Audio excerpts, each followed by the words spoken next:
નમસ્કાર, આપ જોઈ રહ્યા છો પ્લેગ્રાઉન્ડ ધી સ્પોર્ટ્સ શો અને હું છું જય શર્મા. તો ભારત અને શ્રીલંકાની બીજી ટેસ્ટના ચોથા દિવસની રમત રોમાંચક વળાંકો સાથે હવે નિર્ણાયક તબક્કામાં પહોંચી છે.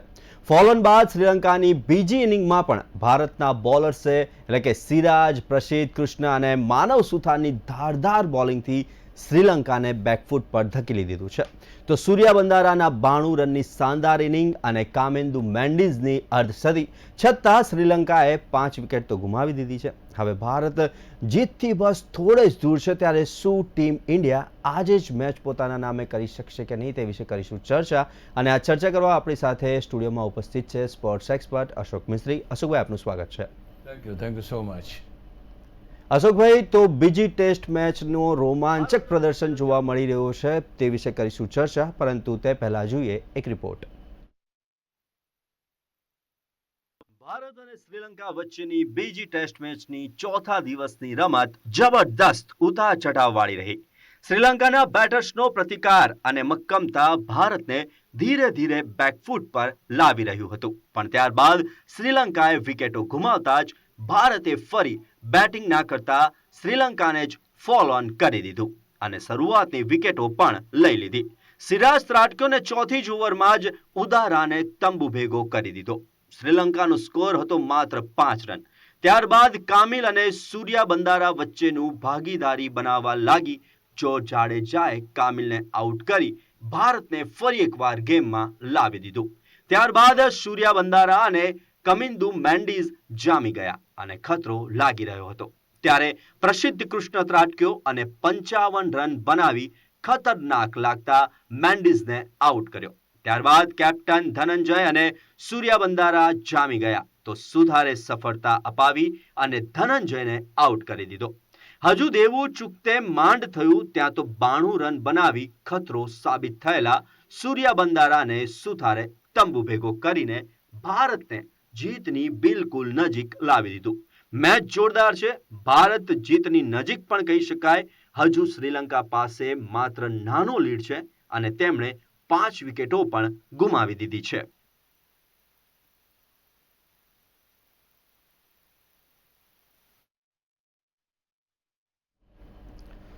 અશોકભાઈ, ચર્ચાની શરૂઆત કરીએ તો ભારત બીજી ટેસ્ટ મેચમાં જોરદાર પ્રદર્શન કરીને જીતના દરવાજા પર દસ્તક દઈ દીધું છે તેમ કહી શકાય. અને સાથે જ ભારતે જે ટોસ જીતીને પ્રથમ બેટિંગ કરી મોટો સ્કોર મૂક્યો, તે કેટલું મહત્વનું આ મેચમાં?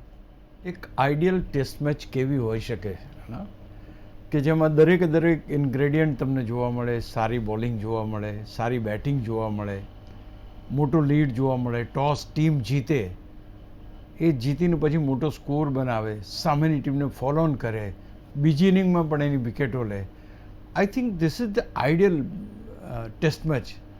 અત્યારે નજીકના જે તમે જુઓ, ઘણા વખતમાં આપણે જોઈએ તો જે તમામ ઇન્ગ્રેડિયન્ટ આની અંદર જોવા મળ્યા છે. ટોસ જીતવો, મોટો સ્કોર કરવો, પહેલી ઇનિંગમાં જલ્દી આઉટ કરવા, ફોલો ઓન કરવા, ફોલો ઓન કર્યા પછી પણ એમની વિકેટો જલ્દી પાડી દેવી અને છેક બિલકુલ જેને કહેવાય ને કે જીતના દરવાજા ઉપર દસ્તક દે એવી પરિસ્થિતિમાં ભારતની ટીમ આવી ગઈ. આ ટેસ્ટ મેચ ક્રિકેટની આ બ્યુટી છે. બિકોઝ ધીસ ઇઝ સમથિંગ તમારો વરસાદ પડ્યો ત્યાં આગળ, તમારા બેટ્સમેનોની સદી થઈ, સદી ના થઈ, બધી જ ઘટનાઓ તમને જોવા મળી. આપણે સેન્ચુરી પણ જોઈ, સેન્ચુરી ના થઈ એવા ખેલાડીઓ પણ જોયા શ્રીલંકાના, સારું રમ્યા છતાં પણ. સારી બોલિંગ જોઈ, સારી બેટિંગ જોઈ, મોટો સ્કોર જોયો. સો એવરીથિંગ પુટ ટુગેધર એક આઈડિયલ ટેસ્ટ મેચ કેવી હોઈ શકે એ બધા ઇન્ગ્રેડિયન્ટ આની અંદર જોવા મળે છે. ઘણી વખત આપણે ટેસ્ટ મેચની વાત કરતા હોય તો એમ કહીએ કે ટોસ જીતીને પહેલાં બેટિંગ લે ભારતને મોટો સ્કોર મૂકે. આ મોટો સ્કોર મૂકે એ આશા દરેક વખતે સફળ થતી નથી. ઘણી વખત આપણી વિકેટો જલ્દી પડી જાય તો we are not able to go through that distance. તો આવું પણ બનેલું છે. પણ જે આ ટેસ્ટ મેચમાં જોવા મળ્યું છે એ ટેસ્ટ મેચમાં બેટિંગ ટ્રેક ઉપર શરૂઆતના 2 દિવસ બહુ જ સારી બેટિંગ થઈ. એ સારી બેટિંગમાં ભારતે સારો સ્કોર ઊભો કર્યો અને એ સારા સ્કોર ઊભા કર્યા પછી સેકન્ડ અને થર્ડ તબક્કો જે ફોલો ઓન જલ્દી આઉટ કરવા અને ફોલો ઓન કરવા, આ બધા તબક્કાઓ અત્યાર સુધી બહુ સારી રીતે પૂરા થયા છે. Again there is a twist. Again there is a twist. હવે આજે પરિસ્થિતિ એવી હતી કે ચલો યાર આજે કંઈક વિકેટો પડી જશે બધી અને આપણને બહુ ઝડપથી ઇવન વિન પણ મળી જાય. પણ again the rain has come. હવે આ રેનનું જે વાત છે તમે જુઓ, ટોસ જીત્યા, પહેલાં બેટિંગ કરી, મોટો સ્કોર કર્યો, સામેની ટીમને જલ્દી આઉટ કરી, ફોલો ઓન કરી અને પાછો વરસાદ પણ પડ્યો. તો દરેક પાસાઓ તમે જુઓ તો આ ટેસ્ટ મેચમાં એક સ્ક્વેરની અંદર આવી જાય. So it is one of the જેને કહેવાય ને કે રોમાંચક પણ છે અને એ જ રીતે દિલ ધડક. હજુ આજની તારીખમાં કોઈ એમ ના કહી શકે કે ઇન્ડિયા જીતી ગયું. Nobody knows. તો એ પરિસ્થિતિમાં આ મેચ છે. શ્રીલંકામાં પાસે શ્રીલંકા જીતવાના ચાન્સ નથી, પણ ભારત જીતી ગયું એમ પણ નથી કહેવાય એવું, કારણ કે એ છેલ્લે વરસાદે રંગ બતાવ્યો છે, વરસાદ આવી ગયો અને મેચ પડતી મૂકવામાં આવી. તો બધા જ ઇન્ગ્રેડિયન્ટ રોમાંચના આ ટેસ્ટ મેચમાં જોવા મળે છે. અશોકભાઈ, શ્રીલંકાની જો વાત કરીએ તો શ્રીલંકાના ટોપ ઓર્ડર જે છે તે નિષ્ફળતા પછી પણ બીજી ઇનિંગમાં જે શાનદાર રમત પશિન્દુ સૂર્યા બંધારા અને કમિન્દુ મેન્ડીઝે દાખવી તે પણ કાબિલે તારીફ કહી શકાય. કેવી રહી શ્રીલંકાની fight back? See test match તો જ ઇન્ટરેસ્ટિંગ બને કે સામેની ટીમ મજબૂત હોય, કંઈક ફાઇટ કરે, કંઈક આપણને ટક્કર આપે. જે રીતે એમના ટોચના ખેલાડીઓ નથી ચાલ્યા, પણ આફ્ટર દેટ જે ખેલાડીઓ રમ્યા છે they have done a tremendous job. અને મારી દ્રષ્ટિએ જે પાર્ટનરશિપ બનાવી છે મેન્ડી સૂર્યા બંધારાની 87 રનની ફર્સ્ટ ઇનિંગમાં, દિનુશા નુવાન્થાની 57 અને કુમારા દિનુશાને 58, તો આ એક લોઅર ટોપ ઓર્ડર નહીં, ટોપ ઓર્ડર પછીના બેટર્સ રમ્યા અને દે ફોટ બેક. અને બીજું કે સૂર્ય બંધારા મિસારા 58ની અને મેન્ડી સૂર્યા બંધારાની 115 રનની પાર્ટનરશિપ 172 બોલમાં. It means that they have played stayed. ભારતના બોલરોને એમ કહી શકાય કે હંફાઈ નાખ્યા એ રીતની બેટિંગ કરી. અને ત્યાર પછીની બેટિંગ છે એક જુઓ ડિસિલ્વા અને સૂર્યા બંધારાની 94 deliveries Dev faced and scored only 31 runs. આ બહુ જ અગત્યનું છે. તમે જ્યારે આ રીતના બેટિંગ કરો છો તો you frustrate the bowlers and exactly the same has been done by the Sri Lankan batters, not of top class, પણ ત્યાર પછીના ત્રીજી, ચોથા, પાંચમા, છઠ્ઠા. આઈ થિંક જે સ્કોર થયો છે ખેલાડીઓનો એ પણ એક જોરદાર સ્કોર છે, એમાં કોઈ બેમત નથી. જે સદી ચૂકી ગયા એ ખેલાડીઓ પણ જોરદાર રમ્યા છે. તો અહીં આગળ જોવા જઈએ તો તમે 178 જે જો 63 ઉપર વિકેટ પડી પછી 178 સુધી ટીમ ટોટલ લઈ ગઈ. એમ કરતાં કરતાં અલગ અલગ પાર્ટનરશિપ બની. તો અહીંયા શ્રીલંકાએ જે પાર્ટનરશિપ બનાવી છે એને સલામ કરવી પડે, કારણ કે પાર્ટનરશિપ જે કરવા માટે જે ધૈર્ય જોઈએ, આમાં કોઈ આઈપીએલના ખેલાડીઓ નથી કે ચોગ્ગા છગ્ગાની ચોગ્ગા છગ્ગા જ મારવા છે એવું કહેનારા. દે નો ટુ બી કામ, દે નો ટુ બી કૂલ અને બોલ રમવાના છે, કાઢવાના છે, સમય પસાર કરવાનો છે. એ સમય પસાર કરવામાં માનું છું કે શ્રીલંકાએ જે રીતે એટીટ્યૂડ દાખવ્યો છે એટીટ્યૂડને સલામ કરવી પડે. સલામ એટલા માટે કરવી પડે કે ભાઈ everything is against them. Total ભારતે બહુ મોટું મૂકી દીધું છે, બરાબર છે. ત્યાર પછીની જે સ્થિતિમાં શરૂઆત પણ ખરાબ થઈ છે, તો છતાં બાકીના બેટ્સમેનો જે છે એ બેટ્સમેનો વિકેટ ઉપર ટક્યા. સાચું ટેસ્ટ ક્રિકેટ એ આને કહેવાય કે તમે 100 બોલ રમો અને 25 રન બનાવો અને તમારી ટીમને બચાવો. તમે વિચાર કરો, મને તો એક તબક્કે એવું લાગતું હતું કે ફોલો ઓન કરવાની શક્યતા જ નહીં થાય, કારણ કે the way they were playing પણ આપણે ફોલો ઓન એ કરી શક્યા આપણે, અને we have been able to get the wickets in the second inning also. પણ અધરવાઇઝ જે પહેલી ઇનિંગની જે ફાઇટ બેક હતી આપણને એમ લાગતું હતું કે આ પાર કરી જશે, બહુ નોમિનલ માર્જિનથી ફોલો ઓન થઈ છે ટીમ. તો હું માનું છું કે આ પણ એક શ્રીલંકાની એક સારી ફાઇટ બેક કહેવાય. બેટર્સ સારું રમ્યા છે, ધૈર્ય રાખ્યું છે, કોઈએ ચોગ્ગા છગ્ગા મારીને સેન્ચુરી જલ્દી પૂરી કરવાની એવી અપેક્ષા નથી રાખી. ભારતના બોલરોને માત્ર ને માત્ર હંફાવ્યા છે. અને એ રીતે જોવા જાવ તો શ્રીલંકાની બેટિંગ અને fight back I think salute કરવી પડે. અશોકભાઈ, હવે ભારતની બોલિંગની વાત કરીએ તો હવે ભારતની બોલિંગમાં સાતત્ય જોવા મળી રહ્યું છે. પ્રથમ દાવમાં પણ પ્રસિદ્ધ કૃષ્ણ અને માનવ સુથારે 3-3 તથા સારાંશે પણ 2 વિકેટો લીધી હતી. ત્યાં જાડેજા અને સિરાજે પણ 1-1 વિકેટો લીધી હતી. કેવી છે ભારતની બોલિંગ આ મેચમાં? See, look at the second inning also. They bowled very well. હવે તમારે જસપ્રીત બુમરાહ વિના ચાલતા શીખવાનું છે અને હું માનું છું કે ભારતીય ટીમ એ તબક્કામાંથી પસાર થઈ રહી છે. ક્યારેક ક્યારેક T20 મેચમાં ક્યારેક આપણને જસપ્રીત બુમરાહ જોવા મળશે, લોંગ ફોર્મેટમાં જસપ્રીત બુમરાહ ક્યારેક જોવા મળે.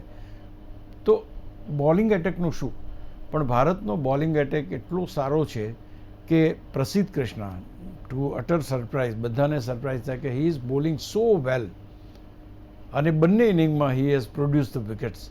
સો that is number one. Siraj is doing well because he is the head of the department, એટલે એના આગેવાનીમાં આખું એ ડિપાર્ટમેન્ટ ચાલે છે એમ કહેવાય. તો આઈ થિંક બે ફાસ્ટ બોલર્સ સારું પ્રદર્શન કર્યું એમણે. પછી તમારી પાસે માનવ સુથાર છે, સારાંશ છે, તમારી પાસે જાડેજા છે. The spin trio has bowled well અને એ ત્રણ સ્પિનના સારા ખેલાડી, સારા બોલર્સ હોવાને કારણે શું થાય, the bowler has got a option to make a required change. એને એમ લાગે કે નહીં યાર, આ એન્ડ ઉપરથી માનવ સુથારની આ અહીંયાથી સારાંશને હું લાવું, હી કેન ડુ ઇટ. એને એમ થાય કે નહીં અહીંયાથી આની મારે અહીંયા જાડેજા જોઈએ છે તો he can bring it because you got a variety.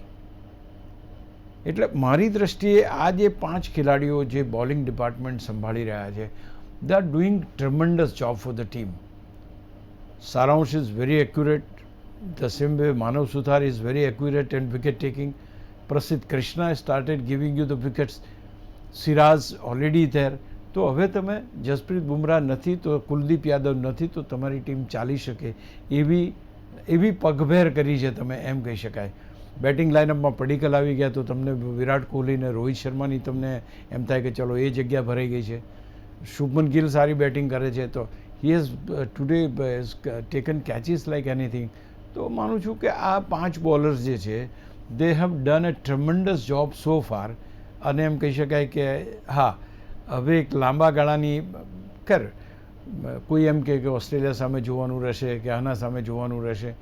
I think once you gain that confidence, once you get that momentum of getting good, I think you will do it.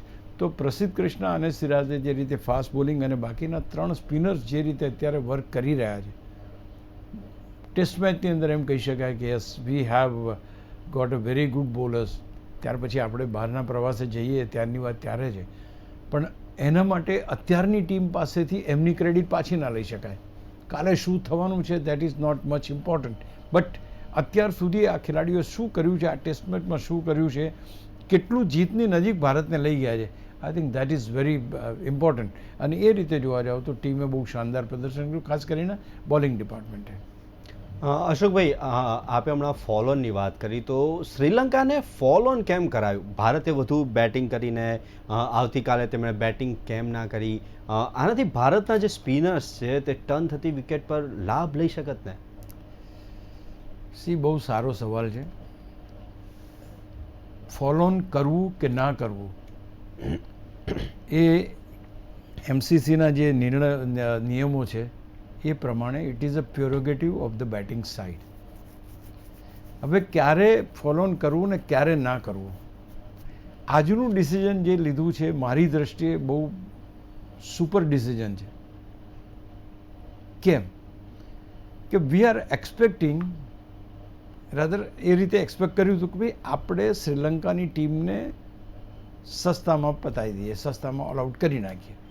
તો શું થાય, તો બીજી ઇનિંગના બાકી બધેલા લીડની અંદર જ શ્રીલંકાની ઇનિંગ સમેટાઈ જાય.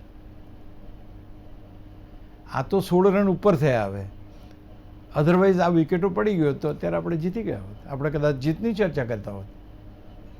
તો પરિસ્થિતિ આ રીતે છે. એટલે જો તમે ધારો કે તમે બેટિંગમાં આવ્યા, you are losing N opportunity. તમે બેટિંગમાં આવે તો શું થાય, તમે 2-3 કલાક તો રમવાના જ છો, 150-200નો સ્કોર મૂકવાના છો. એ તમે આજના દિવસે સ્કોર બનાવવામાં ટાઈમ બગાડ્યો હોત અને બીજે દિવસે વરસાદ પડી જાય તો શું, યોર મેચ ઇઝ ગોન. તો ધીસ ઇઝ ધ રાઇટ. હવે ધારો કે કદાચ રન કરવાના આવે, 4 વિકેટો બાકી છે, ચલો રન કરવાના આવે બી છે, કેટલા આવશે?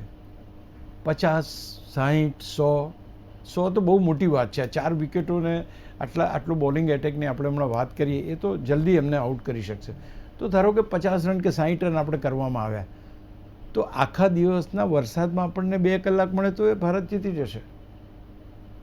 પણ એ જ વસ્તુ જો અધર વે રાઉન્ડ કર્યું હોત આપણે, અને આપણે બેટિંગ કરીને રન બનાવ્યા હોત, તો પછી એમને તકલીફ ઊભી થાત. મીન્સ કે આપણે તકલીફ ઊભી થાત કે 5મા દિવસે તમારે એમને બેટિંગ આપવાની શરૂઆત થઈ. આ તો ઓલરેડી એમની 6 વિકેટો પડી ગઈ છે. તમે જીત લગભગ મેળવી જ લીધી એમ કહી શકો તમે. So it's a very right decision, very good decision to be precise. અને કાલે જે કોઈ સમય મળે, ધારો કે આજનો વરસાદ કાલે ચાલુ બી રહે છે, બપોર પછી મેચ શરૂ થાય છે, નોટ એન ઇશ્યુ. તમારી પાસે 3 કલાક 2 કલાકનો ગાળો જે મળે, તમે વિકેટો લઈ લો બાકીની, અને તમે જીત જલ્દી મેળવી શકો. તો આ એક એડવાન્ટેજ ભારતને મળ્યો છે, કારણ કે ભારતે આજે સારામાં સારું પ્રદર્શન કરીને 6 વિકેટો ગુમાવી દીધી છે ને લગભગ 16 રનનો જ લીડ આપણી એમની પાસે છે. એટલે આપણે જીતવાનું આવે તો 16 રન કરવાના આવે અત્યારના તબક્કે, અને બાકીની 4 વિકેટો ધારો કે આપણે 50 રનમાં લઈએ છીએ, તો પછી એમાં ઉમેરાશે. તો હું માનું છું કે it is the right decision. આજે વરસાદ ના પડ્યો હોત તો હજુ પણ 1-2 વિકેટો પડવાની શક્યતા, કારણ કે હું સ્કોર જ્યારે લખતો હતો ત્યારે 5 વિકેટ હતી, અને જેવું થોડીક વાર પછી આપણે આજે ડિસ્કસ કરીએ તો 6 વિકેટ થઈ ગઈ. તો it was a fraction of A moment કે જેમાં વિકેટો પડી. આજ જો આપણને અડધો કલાકનો ટાઈમ મળી ગયો હોત તો આજે આ ઇનિંગ પતી ગયો હોત, તો કાલે ખાલી આવીને આપણે ફ્રેશ બેટિંગ કરવાની હોત બસ. તો હું માનું છું કે પરફેક્ટ ડિસિઝન છે, અને એ decision it is the prerogative of the captain of જેને ઇમ્પોઝ કરવું છે એનો પ્રેરોગેટિવ છે. અને હું માનું છું કે શુભમન ગિલે બહુ સારું ડિસિઝન લીધું, અને એ રીતે એને રિસ્પોન્ડ પણ થયું. પણ again this a big fight, fight back કર્યું છે શ્રીલંકાએ. એટલે અહીંયા તમારા માટે થોડુંક એક કન્સર્ન છે કે જો સવારે શ્રીલંકા બેટિંગમાં ઉતરે છે તો કેટલા સમયમાં તમે 4 વિકેટો લઈ શકો છો. જે ડિટર્મિનેશન એ ટીમે બતાવી છે એ ડિટર્મિનેશનથી જો સ્કોર બને છે, મીન્સ કે 100 રન કે એવો જો એટલે સુધીનો સ્કોર પહોંચી જાય છે, then again it is a concern for India. તો અહીંયા જલ્દીમાં જલ્દી એમને ઓલ આઉટ કરીએ આપણે, અને આપણે બેટિંગ કરીએ, અને વરસાદ આપણને ના નડે, જેમ ગયા વખતે એવું જ થયું. ધ મોમેન્ટ વી વોન વરસાદ તૂટી પડ્યો. તો એ રીતે પરિસ્થિતિ રહે એવું આપણે બધા ઈચ્છીએ, પણ અત્યારના તબક્કે it was a right decision, અને અહીં આગળ અત્યારે ભારત ડ્રાઈવર સીટમાં તો ચોક્કસ છે જ.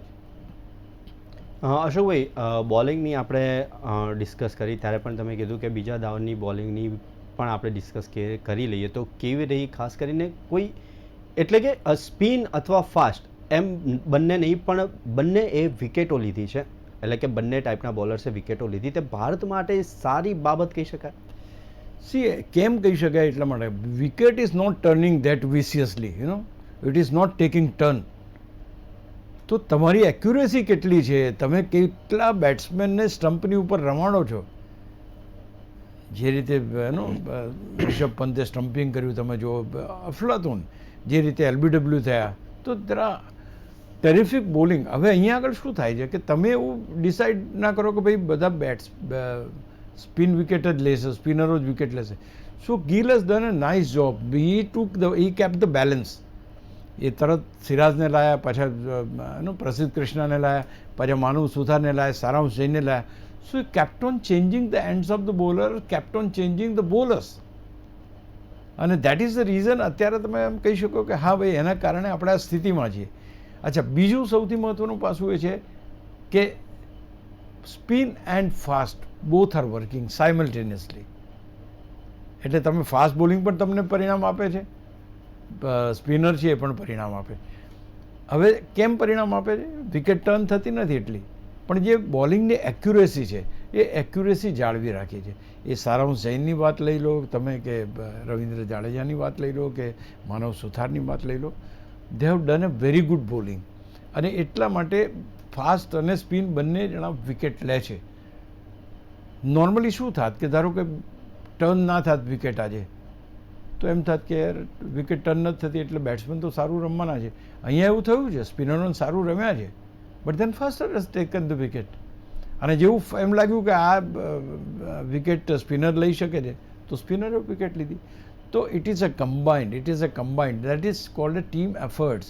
કોઈ પણ ટીમને જીતવા માટે મુખ્ય બાબત છે એ છે ટીમ સ્પિરિટ અને ટીમ મેનેજમેન્ટ. આ ટીમ વર્ક છે, એ ટીમ વર્કના કારણે faster, spinners and ફિલ્ડર્સ all three put together they have taken the wickets, and that is why we are relaxing, એટલે India is relaxing that yes this match is winnable, એટલે win કરી શકાય છે, we can definitely win this match. એ પરિસ્થિતિમાં અત્યારે ભારતને મૂક્યું છે. અશોકભાઈ, બોલિંગની વાત ચાલી રહી છે તો સારાંશ છે, માનવ છે અને જાડેજા પરફેક્ટ સ્પિન તીકડી બનાવે છે. શું કુલદીપની બોલિંગ હવે આઉટડેટેડ થઈ ગયું હોય તેમ કહી શકાય?